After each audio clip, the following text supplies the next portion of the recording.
La semana pasada, concretamente el 26 de marzo, parlamentarios de Chile Vamos presentaron un proyecto de ley para modificar la ley 19.973. ¿Para qué? Para declarar el Viernes Santo como feriado irrenunciable. Es decir, como un feriado en que ningún empleado tiene derecho a trabajar, incluso aunque así lo quisiera, como un día en que todo empleador debe pagar. La pregunta es, ¿por qué? ¿Cuál es la motivación que tiene la clase política para impulsar la iniciativa? ¿Cómo se explica esta repentina preocupación por la vida espiritual que manifiestan en año electoral?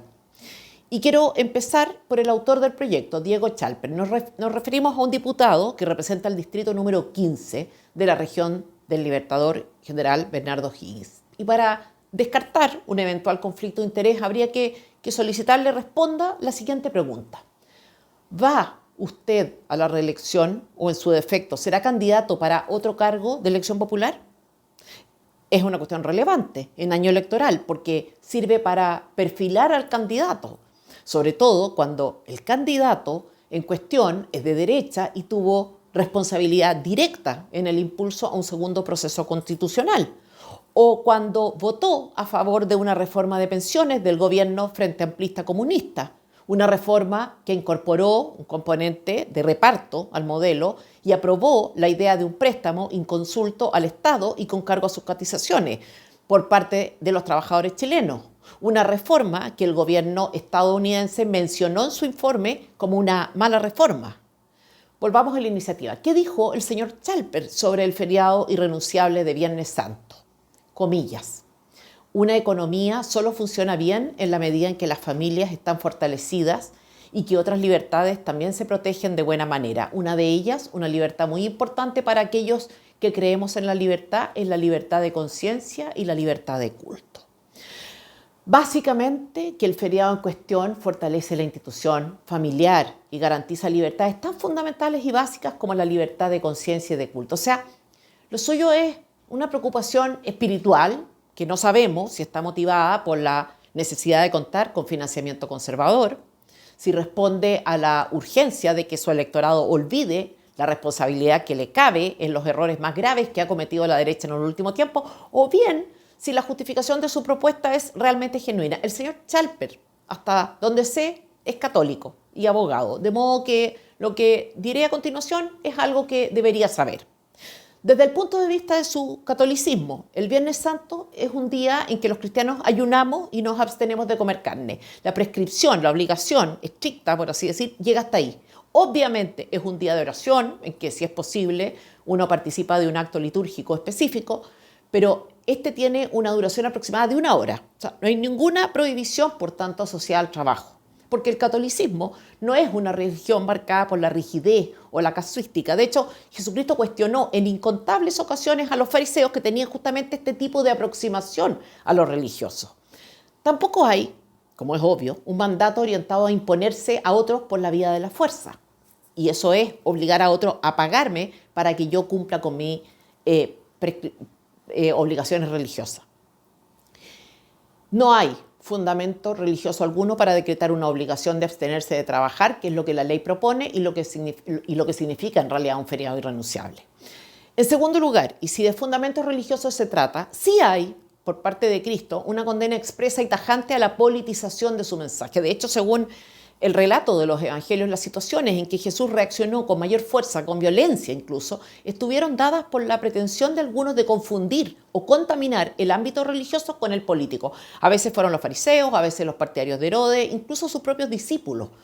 Transformar un acto con fines electorales en una cuestión de interés religioso es en el fondo una forma de falsificar la fe, y de eso se trata esto, aparentemente. Hay también una consideración circunstancial. Todos sabemos, y quienes somos católicos lo lamentamos, que el Viernes Santo ha devenido en un día para comer caldillo de congrio y marisco. Lo lamentamos, pero comprendemos que el problema es de fondo y no se resuelve cerrando pescaderías y restaurantes. Un decreto no hará la diferencia ni para hacer de un feriado irrenunciable un día de reflexión, ni para convertir el día de ayuno en un día de genuina penitencia. Todo esto lo debería saber Chalper. Y en ese sentido, cada uno de los católicos que fue parte de ese punto de prensa debería sentirse un poco avergonzado de camuflar su interés electoral en una cuestión religiosa, porque eso se llama hipocresía. Pero como abogado que es, Chalper debería saber en qué consiste la libertad de culto y de conciencia. Lo sabe, la verdad. Entiende perfectamente la diferencia entre realizar actos positivos para impedir la práctica de la fe, destruir iglesias, prohibir reuniones, imponer creencias, etc. La diferencia entre eso y estar obligado a solventar prácticas de culto ajena. Porque en eso consiste el feriado irrenunciable, en un día en que el empleador debe costear de su bolsillo el feriado de alguien con quien se supone trabaja libremente para él. Lo que sugiere, por tanto, es establecer una prohibición en supuesto beneficio de los trabajadores y una obligación de financiamiento religioso por parte de los empleadores. Insólitas también son las explicaciones de Guillermo Ramírez, presidente de la UDI.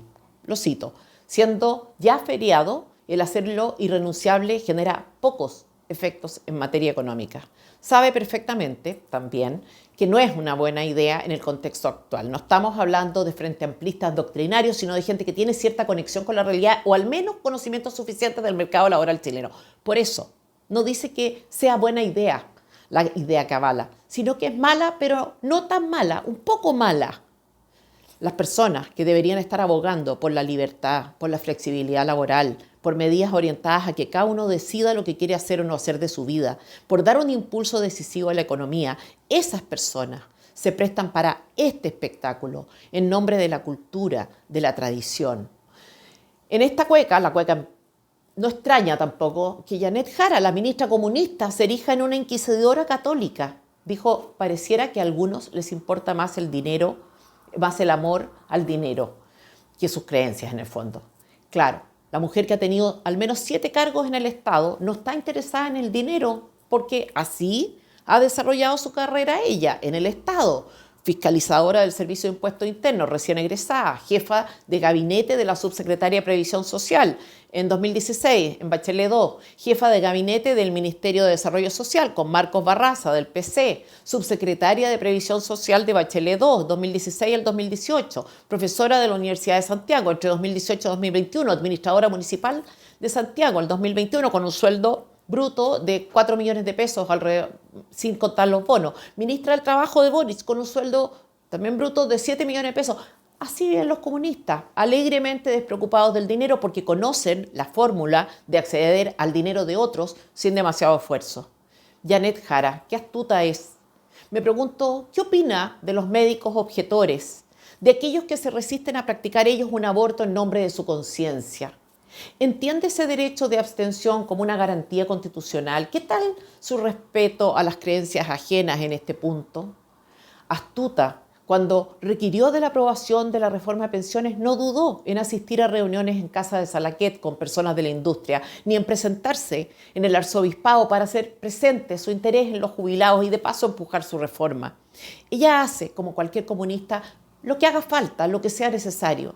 Por eso uno no debe extrañarse de su repentina sensibilidad religiosa, si con esa estratagema se debilita aún más al deprimido mercado laboral chileno. Todo sea por el pueblo. El cardenal Chomalí merece una mención especial.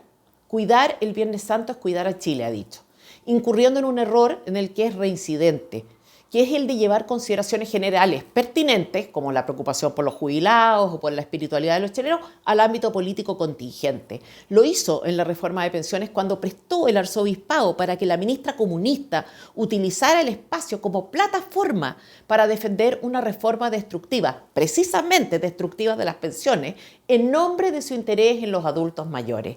Y acá no se trata de recibir o no a la ministra, simplemente de tener cautela, de comprender cuál es la bajada que tienen sus acciones y sus dichos cuando se confunden con propuestas concretas que se están discutiendo. Porque entre el amor al prójimo, jubilados incluidos, y el aprobar esta reforma hay una distancia infinita, un salto lógico. De todos los mencionados, la única coherente con sus propias creencias en todo caso es Janet Jara. El todo vale en política es parte de la doctrina y de la praxis que identifica la religión laica de resentidos sociales que practica la ministra. Pero ¿y el resto? Hace solo un par de semanas, Guillermo Ramírez y Chile Vamos se ausentaron del acto que promulgaría la reforma de pensiones, por ellos aprobada y aclamada como una buena reforma. No fueron porque anticiparon, eso dijo Ramírez, que sería un acto de campaña. ¿Y qué tiene de malo que celebren o renten políticamente de una reforma que lograron aprobar y que los identifica? Lo raro es lo que hicieron ustedes, aprobar un modelo de reparto. Nosotros sabemos, cuando hay elecciones, dijo Guillermo Ramírez, que este gobierno no juega limpio. Por suerte lo saben. La pregunta es, ¿qué tan limpio juegan ustedes? ¿Qué tan conscientes están de que no deberían jamás decir algo que en realidad no piensan? ¿Qué tanta conciencia tienen de que las ideas en que creen no son viables, sino es a partir de una defensa honesta de sus ventajas, defensa pública? ¿O creen que pueden ir por la vida jugando al camuflaje y después contar con el apoyo ciudadano para hacer algo que jamás comunicaron ni promovieron?